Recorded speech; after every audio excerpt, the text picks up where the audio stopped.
Bienvenue dans Dimanche en politique, votre magazine de débat régional. Bonjour Laurent. Bonjour Patrick. 14 morts, des dizaines de blessés et près de 200 millions d'euros de dégâts. Les inondations qui ont touché l'Aude il y a quelques jours resteront dans l'histoire. Un événement tragique, désormais classé comme catastrophe naturelle, mais ces phénomènes climatiques se répètent désormais. Alors, quel recours? Comment indemniser au mieux les sinistrés? Comment les élus peuvent faire face sur le terrain? Et quelles sont les nouvelles normes ou responsabilités face à ces fléaux? On en débat avec nos invités. Maryse Carrère, bonjour. Bonjour. Sénatrice PRG des Hautes-Pyrénées. Vous avez été maire de Lau-Balagnas, une commune qui a été impactée par les inondations de 2013 dans les Pyrénées. Et vous avez également été à la manœuvre lorsqu'il a fallu rebâtir et réaménager après la catastrophe. Dans cette émission, nous verrons également quel rôle joue l'État et ses représentants dans la région. Marc Siegfried, bonjour. Bonjour. Vous êtes sous-préfet et directeur de cabinet du préfet d'Occitanie. Autre élu qui a connu la tourmente, Hubert Mesplier, bonjour. Bonjour. Alors, vous êtes le maire de Gaillac-Toulza. Vous n'avez pas eu le temps de fêter la victoire des Bleus en finale de la Coupe du Monde de football. Le 15 juillet dernier au soir, le niveau des eaux a atteint jusqu'à 1,50 m dans votre commune. Près de 150 maisons y ont été inondées. C'est ça. Enfin, autre acteur majeur face à ces événements climatiques, les assureurs. Fabrice Bertin, bonjour. Bonjour. Vous êtes le correspondant d'Occitanie de la Fédération française de l'assurance. Alors avant de vous entendre, madame, messieurs, écoutons ceux qui ont été touchés également il y a 5 ans, au pied des Pyrénées, les habitants de Saint-Béat, au sud de la Haute-Garonne. Quels souvenirs gardent-ils? Se sentent-ils mieux protégés? On les écoute. Tout Saint-Béat a été touché, on a été impacté. Ici, c'est arrivé jusqu'au plafond, voilà. J'ai pas été à la seule, on a été beaucoup dans ce cas-là. C'est ancré à tout jamais. Après, ce qui fait chaud au cœur, c'est toutes ces aides qu'on a pu avoir de l'extérieur, des jeunes, des moins jeunes, qui sont venus nous aider. Et puis voilà, et des cartes un peu de partout dans le monde qu'on a reçues. C'est des choses qu'on ne peut pas oublier. Vous avez vécu les inondations de 2013? Pas directement, mais on en a vu les conséquences et tout ce qui en découle du fait de simplement pratiquement la mort annoncée du village de Saint-Béat, dans la mesure où plus rien ne peut se faire au niveau tourisme, puisqu'il n'y a plus aucun camping. Les 2 campings, Saint-Béat n'est plus Saint-Béat. Hein. Toutes les leçons n'ont pas été tirées, je pense. Il reste encore beaucoup d'aménagements à faire et beaucoup de choses encore à améliorer en termes de prévention. Le 8 mai de cette année, nous avons eu encore ici à Saint-Béat les rues inondées et il n'y a eu aucune alerte, notamment sur le système de Saint-Béat qui était défaillant. Mais actuellement, les travaux, non. Quand vous sortez de Saint-Béat, vous avez encore des arbres entiers qui sont dans la Garonne. Vous avez des îlots au milieu. Alors je veux bien qu'on ne puisse pas toucher le lit de la Garonne, mais à un moment donné, il faut savoir ce qu'on privilégie. Voilà. Si c'est le passage de l'eau, si c'est la vie des personnes, il faut... Voilà. Difficile de se relever donc. Alors, sans vouloir comparer les situations et les drames, comment se fait-il, Marc Siegfried, qu'il a fallu attendre quelques heures à peine, voire quelques jours pour que l'état de catastrophe naturelle soit reconnu dans l'Aude et que 3 mois après, par exemple à Gaillac-Toulza, on vient à peine de donner ce classement officiel? En fait, je dirais qu'il y a une procédure classique de reconnaissance de catastrophe naturelle où effectivement il y a une période climatique exceptionnelle qui survient et dans ce cas-là, effectivement, vous avez une demande qui est faite par la mairie auprès des services de la préfecture et ensuite qui remonte au ministère et ensuite une commission qui se réunit au niveau interministériel et qui décide de l'état de catastrophe naturelle. Ça, je dirais, c'est le cas classique.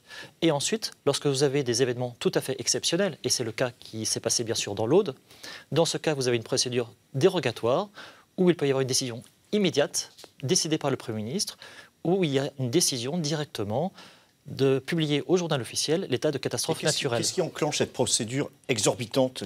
Le nombre de victimes, l'ampleur des dégâts, le territoire touché? C'est exactement ce que vous venez de dire, c'est l'ampleur des dégâts, des personnes touchées. Par exemple, dans le cas de l'Aude, vous avez 126 communes qui ont été touchées. Immédiatement, donc, il y a eu une reconnaissance de cet état de catastrophe naturelle et c'est pour cela que ça a été extrêmement rapide puisqu'il y a eu 3 jours après la publication au journal officiel alors que généralement, ça prend effectivement quelques semaines, voire quelques mois. Hubert Mesplier, comment vous avez fait, j'allais dire, en attendant? Ben, écoutez, on est bien obligé de s'adapter aux exigences administratives. Hein. Effectivement, chez nous, l'événement a eu lieu le 16 juillet. Nous avons déposé à la préfecture le 17. Il n'y avait pas de commission au mois d'août puisque c'était les vacances. Donc l'importance, vous avez précisé, et vous voyez les photos. Donc, 150 maisons inondées, voilà, exactement. Plus d'1,50 m d'eau par endroit. Absolument. Et donc nous avons attendu. Le décret a été pris le 17 septembre. Et la publication, c'est ce que nous ne comprenons pas. Pourquoi la publication, on a été obligé d'attendre un mois de plus. Le 20 octobre. Vous avez peut-être une réponse sur ce délai? Voilà. Alors en fait, il y a une décision de la commission interministérielle qui a lieu, donc effectivement la commission s'est réunie le 11 septembre, et ensuite effectivement il faut le délai de traitement pour qu'il y ait la publication au journal officiel. De mémoire, Maryse Carrère, c'était allé vite dans les Pyrénées ou pas? Oui, très vite, parce qu'on était rentré dans la catégorie de catastrophes exceptionnelles aussi, plus de 80 communes touchées, avec des gros dégâts, des maisons emportées. Heureusement, ou malheureusement, nous n'avons eu à déplorer que 2 pertes humaines. Par rapport à l'Aude, on n'était pas dans la même situation, mais c'est pour ça que la CatNat, on l'a eu en 3 jours, 4 jours. Qu'est-ce que ça change, Fabrice Bertin, au niveau des assurances? Alors en fait, il faut resituer peut-être ce qu'est la garantie catastrophe naturelle. C'est une garantie qui date de juillet 1982, qui est encadrée par la loi et qui est déclenchée à partir du moment où on a un arrêté interministériel qui est publié. Donc nous, on attend la publication, effectivement, pour pouvoir... Vous ne bougez pas avant? C'est-à-dire qu'il n'y a pas des fonds débloqués par anticipation? Évidemment, si. Là, c'est le cas pour l'Aude, où c'est évident, vu l'ampleur de la catastrophe, on n'a pas attendu, la profession n'a pas attendu d'avoir l'arrêté, même s'il a été très rapide, comme on vient de le dire. Les assureurs peuvent faire des avances, peuvent faire des acomptes, et voilà, c'est le cas actuellement. Comment ça s'est passé, vous, pendant ces 3 mois? Vous avez eu de l'argent? Comment vous êtes débrouillés? Et comment les sinistrés eux-mêmes se sont débrouillés, y compris par rapport aux assurances? Alors, je pense que, comme dans les cas d'événements aussi graves, la solidarité des proches, soit des habitants, soit de la famille, soit des communes voisines, soit des municipalités voisines, ça a bien fonctionné, ça a très bien fonctionné. Au niveau des associations locales aussi. Donc on a eu la possibilité d'avoir quelques fonds. On a récolté en quelques jours 12 000 €, on les a distribués. Vu le nombre, bien entendu, on n'a donné que 140 € à chaque sinistré, pardon. Et on a privilégié les gens qui habitaient là. Bon. La préfecture, relais local, j'allais dire de l'État, qu'est-ce qu'elle peut faire dans ces cas-là? Alors en fait, lorsque vous avez des événements plutôt exceptionnels, il peut y avoir un déblocage de fonds pour les particuliers qui est à hauteur de 150 € pour une personne adulte et de 75 € par enfant. Si je reprends l'exemple de... C'est une somme mensuelle, hebdomadaire? Non, c'est une somme qui est versée une seule fois, forfaitaire, qui est versée donc à chaque personne sinistrée. Dans le cas de l'Aude, les montants ont été surévalués puisque le montant a été donné de 500 € par adulte et de 200 € par enfant. Ouais. Est-ce que, pour qu'on pose bien l'état des lieux de la situation, est-ce que tous les biens publics sont assurables ou pas? Non. Non, il n'y a que quelques biens publics qui sont assurés. Vous avez les établissements, oui, le bâti, les routes ne sont pas assurables. Voilà, les voiries ne sont pas assurables. Les réseaux ne sont pas assurables. Et ça, il faut le relais de l'État avec les fonds, soit calamité, soit solidarité, qui ne dépendent pas forcément de la catastrophe naturelle, de l'état de catastrophe naturelle. La catastrophe naturelle, elle est utile pour les biens assurés. Techniquement, qu'on comprenne bien, Fabrice Bertin, pourquoi on ne peut pas assurer un pont, une route? Alors, c'est à la fois... D'abord, ce n'est pas prévu par la loi, ça c'est la première chose. Et puis, les conséquences... la solidarité, si vous voulez, n'y suffirait pas pour assurer des ponts, des routes. Voilà. C'est là où le rôle de l'État, finalement, prend tout son sens, quoi. Tout à fait, avec des dotations de solidarité qui peuvent permettre justement la prise en charge de certains ouvrages qui sont détruits, notamment les plus importants, comme les ponts, par exemple, les routes.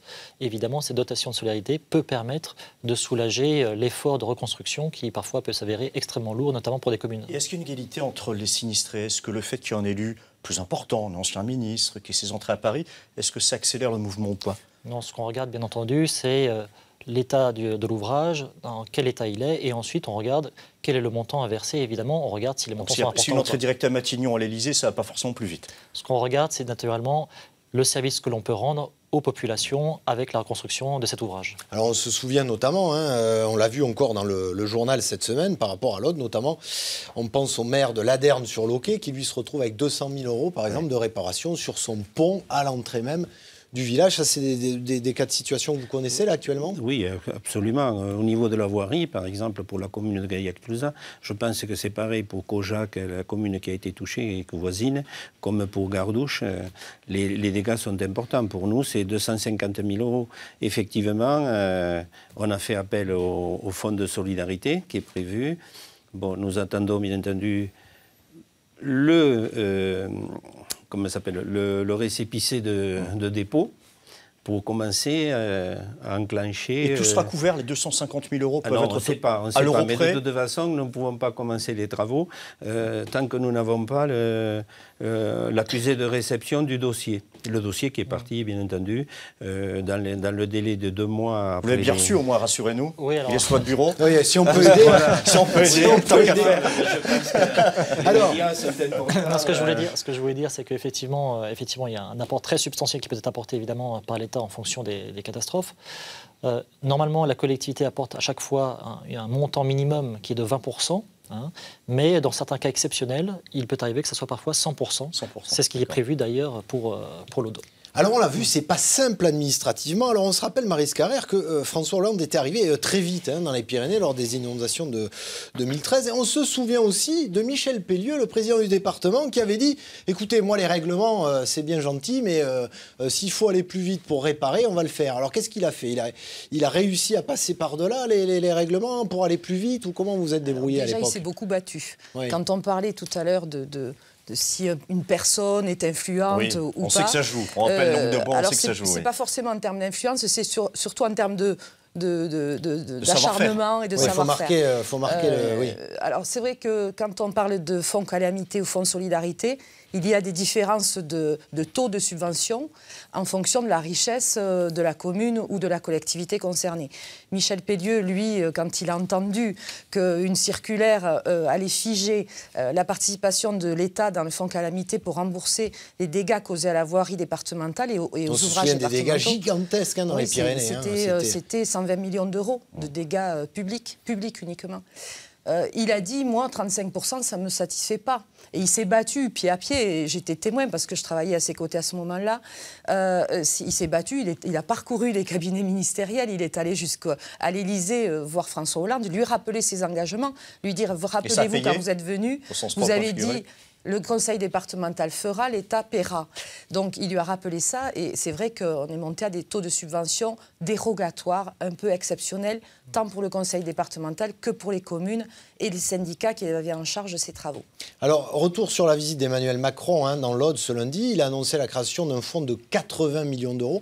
Ça se passe comment quand le président débarque? J'allais dire, évidemment, vous avez anticipé la chose, vous avez fait une évaluation et autres, et vous êtes consulté. Comment vous avez travaillé pour qu'il annonce ça? Alors, si vous voulez, en fait, il y a des premières estimations de terrain qui remontent. Et donc, on donne des éléments chiffrés qui permettent effectivement d'évaluer le montant. Donc, la première remontée d'informations, c'était un montant effectivement d'à peu près 80 millions d'euros, mais qui montait jusqu'à 200 millions d'euros. Donc, des sommes assez conséquentes qui étaient annoncées.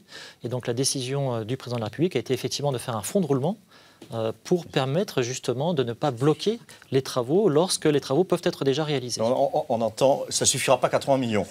Je ne pense pas. Alors, je ne connais pas la situation de l'Aude, mais c'est vrai que dans les Hautes-Pyrénées, en 2013, on était sur un fonds qui avait été débloqué de quasiment 70 millions d'euros. Et je pense que l'Aude, on est quand même dans des... Sur ce côté-là, effectivement, l'évaluation continue à être en cours. Puisque c'est une première annonce, on peut dire. C'est une première annonce, exactement, par rapport au montant qui était estimé.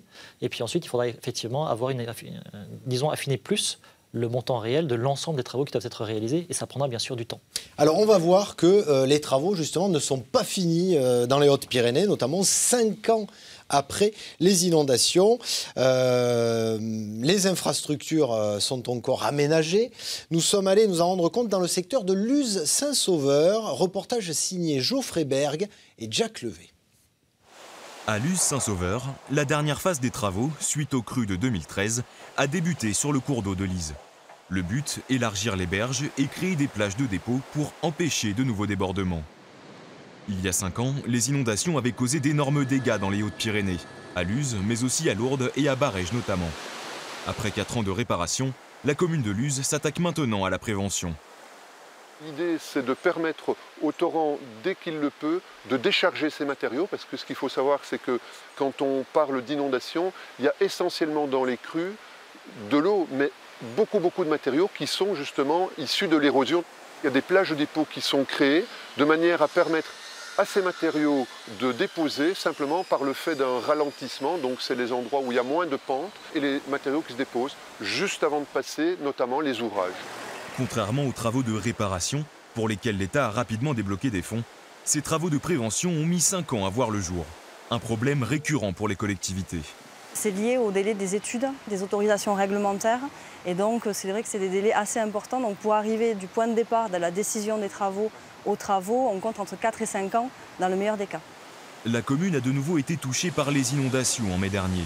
Les berges et la voirie ont été endommagées en aval du cours d'eau, mais les travaux réalisés ces dernières années ont limité la casse. Pour la crue de 2013, c'est plus de 30 millions d'euros de travaux de reconstruction avec des berges, des ponts. C'était des gros dégâts sur cette crue de 2013. Et pour cette année, pour l'instant, on est à 1 million et quelques d'euros de reconstruction. C'est pas comparable. Dans le Val d'Azun, en revanche, les crues du printemps dernier ont causé d'importants dommages. À Gayagos, les dégâts sont estimés à 275 000 euros, soit 2/3 du budget annuel de la mairie.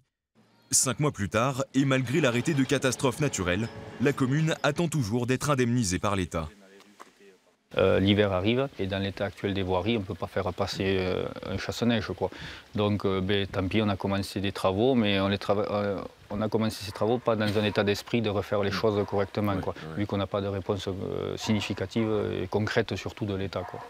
Pour éviter de nouvelles inondations dans le secteur, une étude hydrologique du GAV d'Azun sera réalisée à la fin de l'année pour déterminer les travaux nécessaires à la protection des biens et des personnes.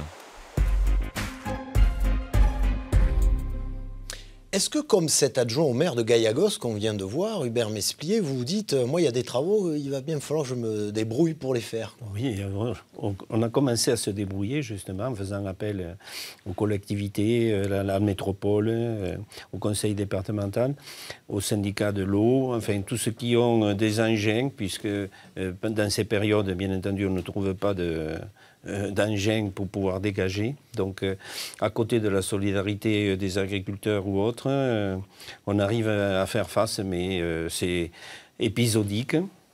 Je pense que maintenant, on va pouvoir aller un peu plus loin. Avec la reconnaissance. Avec la reconnaissance de catastrophes naturelles et commencer vraiment d'importants travaux. Pour faire face au problème de trésorerie, est-ce que vous avez dû augmenter la fiscalité locale? Non, pour l'instant, on n'en est qu'au stade des dossiers. Mais c'est sûr qu'une catastrophe comme ça, autant ça plombe la vie des sinistrés, autant ça va plomber pendant des années la situation de la commune. Est-ce que, comme on l'a vu, Fabrice Bertin, quand il y a répétition dans les séquences d'intempéries, comme à Gayagos par exemple, est-ce que ça fait monter le prix des assurances pour le particulier? Alors aujourd'hui, ce n'est pas d'actualité. Aujourd'hui, mais demain? Alors, aujourd'hui, ce n'est pas d'actualité. Demain, c'est une question qui peut se poser parce qu'effectivement, on a un accroissement fort de la sinistralité que l'on observe sur les catastrophes naturelles. Pour vous donner un ordre d'idée, les projections qui sont faites, les modèles qui ont été réalisés, mettent en lumière qu'on devrait payer 2 fois plus de sinistres dans les 25 des prochaines années que dans les 25 dernières.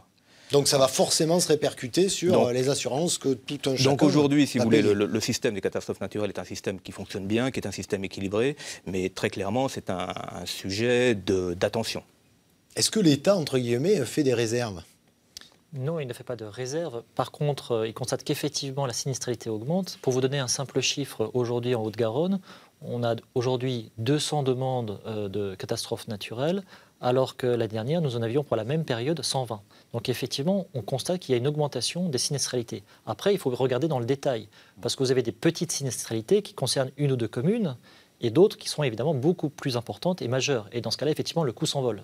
Est-ce que, puisque les primes risquent d'augmenter, est-ce qu'il y a un fonds de garantie de l'État qui permet à ceux qui n'auraient plus les moyens de s'assurer d'être assurés malgré tout? Alors aujourd'hui, l'État déclare en fait l'état de catastrophe naturelle, à condition évidemment que les gens aient assuré leurs biens. S'il n'y a pas d'assurance dommage, la reconnaissance de l'état de catastrophe naturelle ne pourra pas s'appliquer à ces personnes. Nous pourrons déclencher les fonds d'extrême urgence pour aider ces personnes qui sont dans la difficulté. Nous pourrons ensuite déclencher d'autres moyens comme le secours ou l'hébergement d'urgence. Et ensuite, je dirais, utiliser les moyens classiques de retour à la vie normale. Maryse Carrère, oui, allez-y, je vous en prie, Bernard. En matière de relogement, justement, le fait de diminuer les attentes administratives permettrait aux assurances de ne pas continuer à payer 3 mois après des relogements. Ça, ce serait une économie. Donc, plus on va vite dans la reconnaissance d'états de catastrophe naturelle, plus on économise sur le fonds global. Et justement, comme il y a plus de sinistres, est-ce qu'il y a plus de fonctionnaires mobilisés pour traiter les dossiers? Est-ce que les moyens de l'État ont suivi en termes de ressources humaines, tout simplement? Alors, à chaque fois qu'il y a des catastrophes naturelles, naturellement, l'État répond présent. Autrement dit, nous avons toujours les personnels qui se mobilisent au moment d'une catastrophe. Donc là, il y a des renforts qui viennent. Il y a des renforts qui viennent. Nous l'avons fait pour l'Aude. Et naturellement, cela se fait de manière, je dirais, tout à fait naturelle, parce que l'État doit répondre à une demande extrêmement forte des citoyens à un moment donné. Donc il n'y a pas de souci là-dessus. Ensuite, effectivement, sur le logement, il faut pouvoir répondre. Nous avons des dotations qui sont faites par l'État, les communes, le conseil départemental, pour reloger les gens dans les logements sociaux. Et nous utilisons notamment ces mécanismes pour permettre le relogement de personnes qui ne peuvent plus être hébergées chez elles. Fabrice Vertin. Alors, le relogement est un vrai sujet en matière de catastrophes naturelles, puisque je précise que les catastrophes naturelles ont pour objet d'indemniser les dommages directs des assurés, mais on n'a pas forcément cette garantie dans tous ces contrats-là. Et donc, ça crée parfois, effectivement, j'en parlais tout à l'heure, un sentiment un peu d'inéquité face à l'indemnisation. On peut avoir 2 assurés, 2 voisins. Le premier qui va bénéficier d'une garantie relogement parce qu'il a un contrat d'assurance qui prévoit cette garantie annexe non obligatoire, alors que voilà, son voisin... C'est important de le dire à tous les spectateurs, attention au contrat d'assurance, lisez bien les clauses. Va avoir un contrat relativement simple, en quelque sorte, qui ne prévoit pas ces garanties annexes et qui ne bénéficiera pas de cette garantie-là. D'ailleurs, je ne sais pas si on en parlera tout à l'heure, mais sur le projet de réforme de l'assurance catastrophe naturelle, c'est un sujet sur lequel on a un véritable point d'intention, et la Fédération française de l'assurance fait des propositions en ce sens, de façon à uniformiser un peu les contrats et les garanties. Maryse Carrère, allez-y, décidément. Vous êtes là pour ça. Allez-y, Bernard. Un effet indirect aussi du relogement et une inquiétude pour nous, c'est que la commune fait partie des communes à recenser en janvier. Donc si j'ai 30 maisons vides, je vais perdre 50 ou 60 habitants. Je vais perdre pendant 5 ans des aides de l'État au niveau de la DGF. Dotation générale de fonctionnement versée par l'État. Dotation générale de fonctionnement. Donc c'est une inquiétude. C'est pour ça que 3 mois pour nous, c'est vraiment... surtout que Madame la sous-préfète est venue 3 fois dans la commune, 2 fois dans la même semaine pour voir les dégâts. Et ça, je l'en remercie. Donc, et elle aussi pensait que ça allait aller beaucoup plus vite. Alors, qu'est-ce qu'il y a eu au niveau national Posez peut-être la question au représentant de la préfecture, peut-être une réponse. On ne sait jamais. Qu'est-ce qui s'est passé? C'est exactement ce qu'a dit Monsieur le maire. C'est que le dossier a été transmis ensuite au ministère, qui a eu ensuite la réunion de la commission qui a eu lieu le 11 septembre, et ensuite, effectivement, la publication le 20. Maryse Carrère, ça y est, on y arrive. Le 20 octobre. Hein. Est-ce que tout ça mais également une pression supplémentaire sur les élus? Vous êtes sénatrice, censée être le relais entre les élus locaux et l'État. Est-ce que ces phénomènes climatiques à répétition mettent, j'allais dire, en plus de leurs tâches habituelles, encore plus de pression sur les épaules des élus? Bien sûr, je me mets à la place de Monsieur le maire à côté de moi. J'ai vécu cette situation. Vous avez été maire, vous, au moment d'un temps en 2013, même si ma commune a été sinistrée, voire moins d'habitations a été sinistrées sur ma commune que chez toi, mais ça a été c'est terrible pour un maire de vivre ces situations-là, parce qu'on sent vraiment, à ce moment-là, moi c'est la première fois, en tout cas en 2013, où j'ai ressenti le poids de la responsabilité d'être maire. C'est là qu'on sent qu'on a vraiment la vie des gens entre nos mains, entre guillemets, parce qu'il faut qu'on prenne les décisions de les évacuer s'il faut les évacuer. On n'a pas toujours envie de les évacuer, parce que moi j'ai eu la situation chez moi, je vais vous raconter, une mamie de 85 ans qui me disait non, je pars pas de ma maison, je pars pas de ma maison. Et j'ai fait le choix de l'y laisser toute la nuit. Vraiment, on était sur un bord de cours d'eau qui était en crue, et toute la nuit on l'a surveillée. Avec mes adjoints, avec les conseillers municipaux, on a fait des tours de garde pour surveiller la rivière, parce qu'on a fait ce choix de la laisser, de ne pas la sortir de chez elle. C'est une responsabilité que j'ai prise. Le lendemain, je peux vous dire que je m'en suis mordu les doigts, parce que je me suis dit, jamais j'aurais dû faire ça, jamais. J'ai été inconsciente. J'aurais dû la forcer à sortir de là, peut-être la traumatiser temporairement. Rassurez-nous, elle est bien sortie, cette grand-mère. Elle s'en est bien sortie, oui, la maison n'a pas été impactée, pour le coup. Mais franchement, les citoyens mesurent difficilement la pression qu'ont les maires à ce moment-là sur les épaules. Et le fait que ce soit répétitif, c'est-à-dire que finalement, il y a une épée de Damoclès aussi. Oui, tout à fait. Alors bon, on y pense. On arrive à oublier, pas oublier, mais on arrive quand même à en tirer des leçons, des retours d'expérience, et c'est ça qui est bien aussi.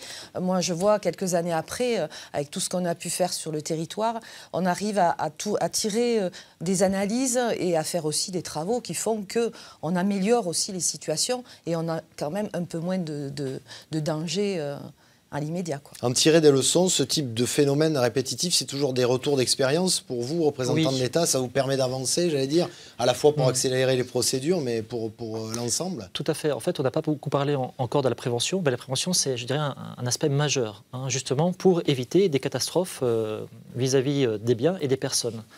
Or, il y a un dossier départemental des risques majeurs qui est établi à peu près tous les 5 ans, et qui se décline ensuite dans les communes via ce qu'on appelle le PCS, le plan communal de sauvegarde, et qui est donc préparé par chaque commune à risque. Et dans ce plan communal, il y a justement les indications de que faire lorsque vous avez une inondation, un séisme, une avalanche, en fonction du risque sur lequel vous êtes soumis. Et donc c'est évidemment très important d'avoir ces consignes, parce que quand ça vous arrive à 2h du matin et que vous avez une inondation ou un séisme, eh bien, il faut avoir les réflexes pour très vite évacuer les personnes. Donc ce plan communal de sauvegarde est actualisé, et chaque année, nous réactualisons l'ensemble des plans et des cartes. Merci. Merci à vous 4 d'avoir accepté de débattre avec nous. Un débat qui se poursuit, vous le savez, sur notre blog, le blog politique. Ne ratez pas, toujours sur les inondations. Rendez-vous donc lundi sur notre antenne à 21h. Un documentaire exceptionnel de 52 minutes sur les inondations dans l'Aude, suivi d'un débat avec tous les acteurs qui ont œuvré sur le terrain, et également ceux qui vous parleront des questions qu'on a abordées ici, c'est-à-dire les jours d'après les inondations. Rendez-vous donc lundi soir à 21h.